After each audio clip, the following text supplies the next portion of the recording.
Hey Amy and Annie, I hope you're doing great. I'm doing great because I'm gonna be out of Menards. So I'm really excited. Even though I might be jumping out of the pan into the fire, I kind of thought about that.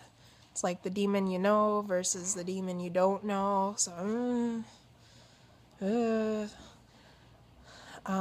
but it's cold here, so I'm wearing earmuffs from Nick's grandmother. They're kind of nifty because they're just kind of like, they're called ear bags. Gotta get them ear bags. I don't know if they actually work in cold weather. I haven't tried it out because I keep forgetting. But whatever. Annie was here this morning, and if she recalls, which I'm sure she does, she woke up to me screaming, "Annie, come help!" Because, you know, Annie is the one you call for help whenever you're in danger because she's the smallest. And she came running down, and she's like, "Oh my god, what is that?" And there was this bug that I haven't seen before, and it's about 3 to 4 inches long, and it's called a house centipede, also known as those bastards with a lot of legs. And she ran over and got a shoe because she interpreted my screaming as, "Annie, kill it," when I actually meant to say was, "Annie, get the specimen jar." And plus, she was going to kill it with a shoe on my electric blanket. No thank you, Annie. You're defiling two of my favorite things with a dead centipede, especially the electric blanket.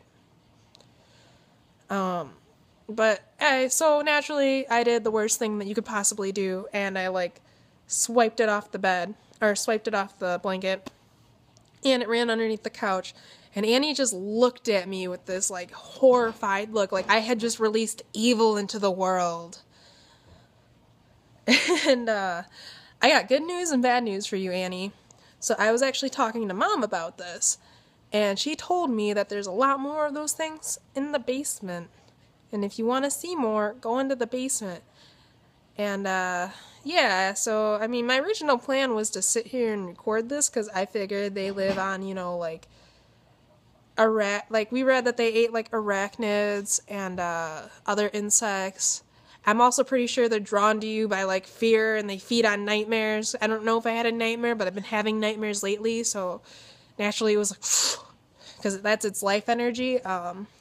So there's the bad news, and I'm sitting here thinking, it'll poke its head out because I'm still afraid of it, but I also am interested in it. So, from Dad, I've got this specimen jar to collect it. Dad knows it's a specimen jar, so hopefully no other food products will be stored in it, and if there are, that's disgusting, unless it's before we catch the centipede, then it's acceptable. And I left these little sugar crystals in case it wants to eat it, even though it's used to eating, nightmares and other insects. And, oh yeah, via my research, I also learned that they bite, which has made it, I kind of agree with Annie, I did just release evil into the world, or at least underneath the couch. So yeah, that's my day so far. Now I gotta go to Menards. Hope you guys are doing better. Bye.